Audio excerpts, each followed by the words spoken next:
training camp just wrapped up its first week. And overall, I feel like that this is a very good start to training camp, at least for now.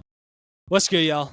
Welcome back to the Titans Rundown. I am your host, Micah McCamey, and in last episode, we talked about who needs to step up during training camp. Who do the guys need to be that end up, proving themselves or just, being leaders and stuff. And overall, most of those factors have stepped up, and I have been very, very grateful for that. Leadership's been on point. All the other things I gotta get to, I actually touch on in this episode. So if y'all are curious about that, then y'all get to hear it during this episode. Anyway, let's get right on into today's episode. But before we do that, I do need to address something. I don't have the cowboy hat on me. It'll come back next week. It's just, for now, I am not wearing it.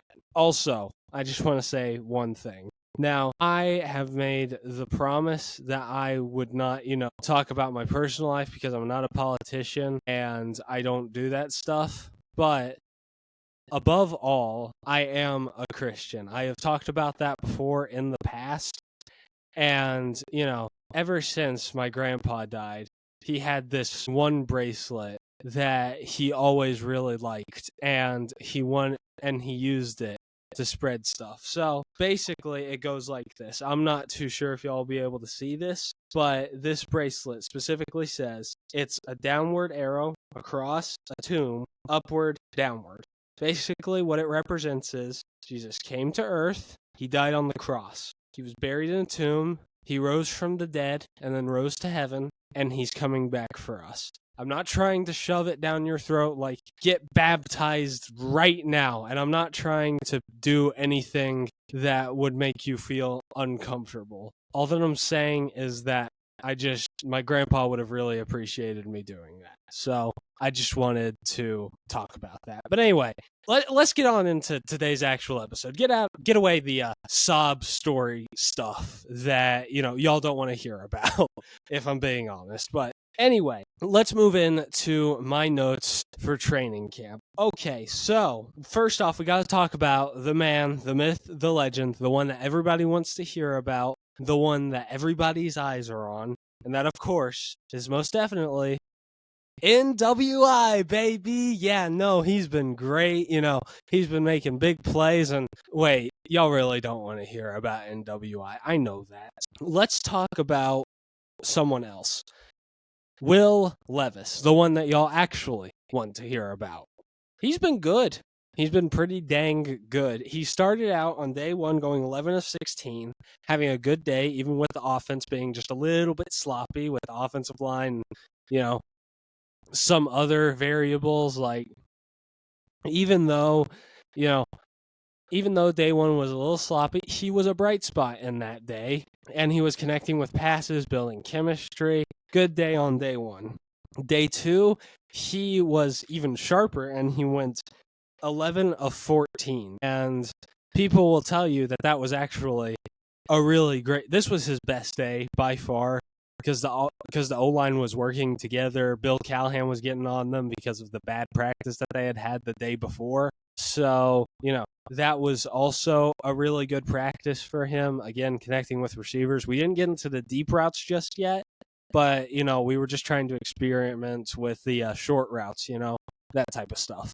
But anyway, day three, he had an up and down day. Like, he threw an interception, but overall, he was still 11 of 17. So, like, it wasn't all bad. And he threw, like, a 70-yard bomb to Tony Pollard for a touchdown, which, by the way, I didn't think that, we were going to get running backs running deep routes, but I'm all for that. So, anyway, total, he's been 33 of 47 so far in camp, and overall has just looked the part of what we want him to be next season. Somebody that is going to take care of the rock, is gonna, push it down the field, and is gonna show flashes of being that franchise guy, and I really hope he does. So, we've also got to talk about his backup quarterback, Mason Rudolph. Mason Rudolph has actually secretly, very quietly, had an amazing training camp. Like, I'm not saying that dude is pushing for the starting spot because he's not. This is Levis's team, and unless he just absolutely craps the bed for the first few weeks, then this is his job to lose. But Mason Rudolph's making a pretty dang good case that if Levis ended up getting benched, that he could very well end up being somebody that we look towards and end up rallying around and potentially leading us to like a wild card spot or something. He was 6 of 6 day 1. He was 7 of 8 day 2, and day 3 he was 10 of 11. Now this isn't like day 1, day 2, day 3. I know that my notes make it sound like that, but this is like Wednesday, Thursday, Saturday, because Friday was a closed practice. And we're just waiting until the next practice goes public. So just so y'all know, I am recording this before the Tuesday practice. I just want to let y'all know that. So if y'all are confused why I'm not bringing this up, like maybe Levis had a horrible day, or someone else did bad, but or someone else did really good, but they're not going to get mentioned in this video. They're going to get mentioned in next week's episode whenever I talk about what happened during week 2 of training camp. So just want to let y'all know that. But anyway, moving on, we got to talk about one of the most controversial figures in the Titans fan base. A dude that people thought was 100% not going to be that great, and people thought was out of shape, just a bad influence in general. And that's T'Vondre Sweat. Now, I think that a lot of people owe T'Vondre Sweat an apology. Not saying that because, he's, been an absolute game wrecker and he's proven that he's like the next Vince Wilfork, Albert Hainsworth, or something like that. No, he hasn't proven anything just yet. But he's had some pretty good practices. He hasn't caused that much drama. I mean, he had a weird answer, ask the coach, whenever he was asked about why he wasn't practicing. And that was a little strange, admittedly. But it's not like he just has been an absolute doofus. Everybody doesn't like him. He hasn't been Isaiah Wilson, which is what I think a lot of people were expecting him to be. He has been a very solid nose tackle. Apparently, he played really well on Saturday. Now, there are going to be some people that will be like, but my inside sources said that he was mediocre. That's not true. 10,000 people against your opinion, you are going to lose every single time. All right? T'Vondre Sweat looked good on Saturday, whether you like it or not. Anyway, he has been as advertised. According to Brian Callahan, he's been strong, he's been big. He said that he's out of shape, which I have no doubt that he is. But then he followed it up with my thoughts exactly. Everybody's out of shape. There are some, football, there are some insane minds out there that are just kind of built different that come in immediately in shape. But, most good to great players don't really come in insane shape. It takes the best of the best to come in perfect shape. And I'll be honest, as long as, T'Vondre Sweat is good to great, I'm not complaining. So, I just wanted to get that out of the way. But anyway, it also seems like that the players really like him. Whenever you hear people talk about him, it's not like one of those things where it's just oh yeah, he does stuff. He's cool, whatever. It's it feels like that they're genuinely giving actual yes, I like this kid and he's a good kid. They're already teasing him at practice, which could be looked at as a bad thing. But here's the thing. My friends know that whenever I tease them, it comes from a place of love. So, who's to say that their teasing doesn't come from a place of love? And whenever you see somebody like Jim Wyatt standing up for T'Vondre Sweat instead of just, letting everything play out, it feels like that people were just dead wrong on this dude and they're refusing to admit it. But we got to see him play. We got to see him in preseason and the regular season. We have to, I will admit that we have to see him dominate. Or not dominate, but just at least be decent. Maybe absorb double teams so that way Big Jeff can get in there for a sack. That type of stuff. So, anyway, moving on. I didn't expect the T'Vondre Sweat thing to be as long as it was, but this is the final big thing, and then I'll have some other notes at the end. But the surprise players of week 1 so far have been 2 guys. There's a reason I didn't bring up one of them earlier. That's been Jalen Harrell and Malik Willis. you know how much it takes for me to say that Malik Willis has been a good player during this whole process. So here's the thing. They're making impacts at their positions, and they have, shown improvement as camp has gone on. So let's talk about, first off, Malik Willis. I thought he was dead in the water, if I'm going to be honest with you. I thought this dude, there was no way that he was going to end up coming back and being something special. And I don't think he'll be like, QB1, 4,000 yard passer, nothing like that. I'm really interested to see if he pushes for that QB2 job. We'll see how he does in the preseason. And obviously, that's not like the greatest measure because, Malik also did really well in last year's preseason, and then he just absolutely crapped the bed whenever he was put in during the regular season, whenever he played against the Ravens and when he played against the Falcons for 2 minutes. But I digress. He had a very great day 3. I think that's been made apparent. Jim Wyatt's complimented him. All the insiders have complimented him. I feel like all 10,000 fans that were there have said Malik Willis had a great day. So, that is also a very good sign.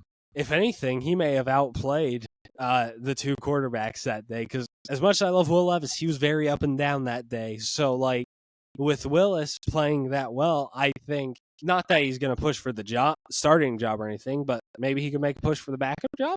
I don't know. We'll have to see. I still think it's Mason Rudolph. Don't get me wrong. And if we ask Brian Callahan now, and we made sure that he couldn't lie about anything, he would say that it's Mason Rudolph's job. But, I'm interested to see what will happen there. But anyway, moving on, we have Jalen Harrell. Dude, okay, I had a good feeling about him whenever we drafted him because he was on Michigan's D-line. He played very well in college, and I felt like that he was a little bit underrated. But I did not expect him to come in and make this immediate impact. Apparently, according to A to Z Sports, who have been at these practices, he's just been all over the field. He forced a fumble on day 1.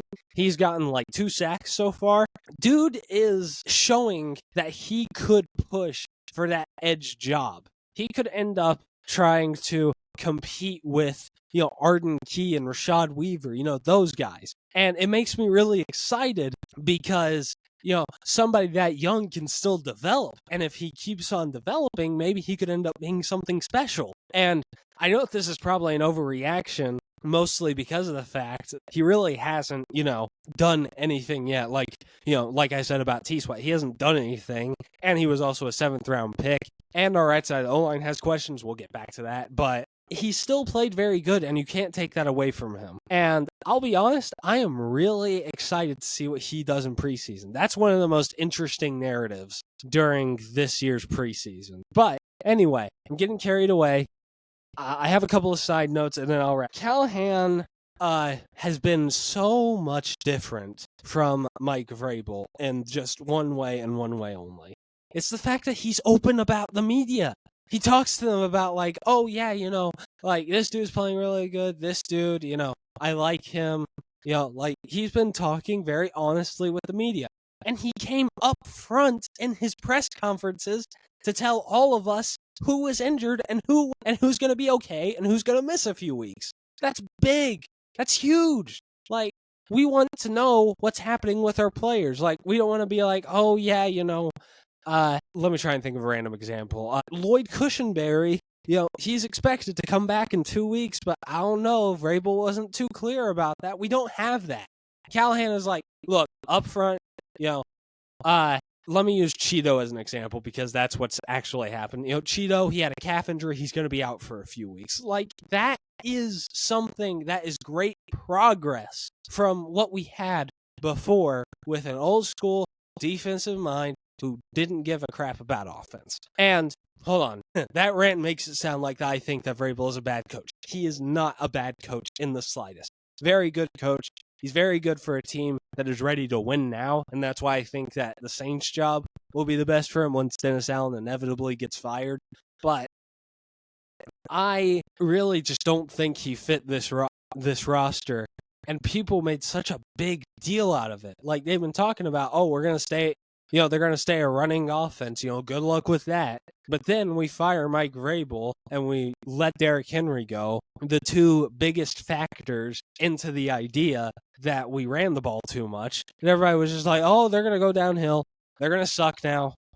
They lost their two biggest factors towards their identity. Now they're going to suck. You've been criticizing our identity for years. Why now are you complaining about the fact that we're trying to get away from that identity? But, I digress. Let's also talk about Denard Wilson. I think he's been pretty great, honestly. He's gotten the best out of Kenneth Murray, which is something that I did not expect. Jack Gibbons apparently has taken a strong hold on the second linebacker job. And apparently that's been working out pretty well. He's been doing something with nothing with the DBs because Snead and Cheeto are just kind of on and off in training camp. Well, okay, Cheeto is completely off for the next few weeks, but Snead is on and off, he's been doing something with nothing. I mean, he literally got Trey Avery to pick off Will Levis. Now, obviously he didn't make that play, but he definitely drew up the scheme to get that play to happen. So hey, I don't know if that is play calling or Trey Avery just being good, or if that's Will Levis's underthrow, but still, I love that. But anyway, yeah, Denard Wilson has been pretty great. Apparently he's gotten in his bag a couple of times with defensive play calls, just blitzing and blitzing and blitzing. We played against the Tampa Bay defense last year. I'm hoping that's what we look like come NFL season. So anyway, now, the right side of the O-line. So, what's going on over there? I know that Bill Callahan really likes Sadiq Charles and John Ajokwu. Okay, hold up. He is trying to get NPF back in there. Whenever he comes back Friday, they are expecting to slide him right on in at right tackle and let him win the starting job. But let's talk about Sadiq Charles. I think Dylan Radins is the better player, personally. I mean, that may be an over-exaggeration.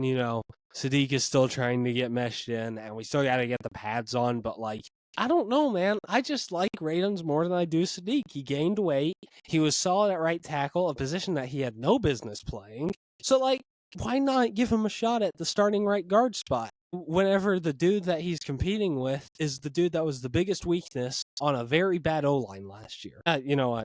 Bill Callahan knows more than I do, obviously, but that's just something that I've thought about. All right, linebacker questions. Kenneth Murray's played really good. Jack Gibbons has played really good. I haven't heard a thing about Cedric Gray. So I'm really hoping that he ends up starting to pick it up by the end of training camp and starts picking it up during practice. Maybe wins the job over Jack Gibbons if he's not getting the job done, or Kenneth Murray even. I'm just hoping for the best there, but anyway, last thing. Okay, so Snead I'm not as worried about because he's he was kind of this Chiefs fans, correct me if I'm wrong, but he was this on and off, whatever type of dude that, you have to manage his health so that way you don't do anything too scary to his knees, I think is what it is. But Cheeto worries me. I hope that he's ready for week 1, big time. And I'm hoping that he knows the Denard Wilson system. And I'm really excited to see the secondary, but I don't want it to get ruined by Cheeto not being able to play for the first few weeks. And then that ends up getting us off to a bad start during the year. But anyway, that's how I want to end off this episode. And that is the end of this episode. I have Instagram, Twitter, and TikTok all under the Titans Rundown if y'all want to go follow those. But anyway, that's going to do it all for me. This has been a rundown of your Tennessee Titans. I love y'all, and Tighten up.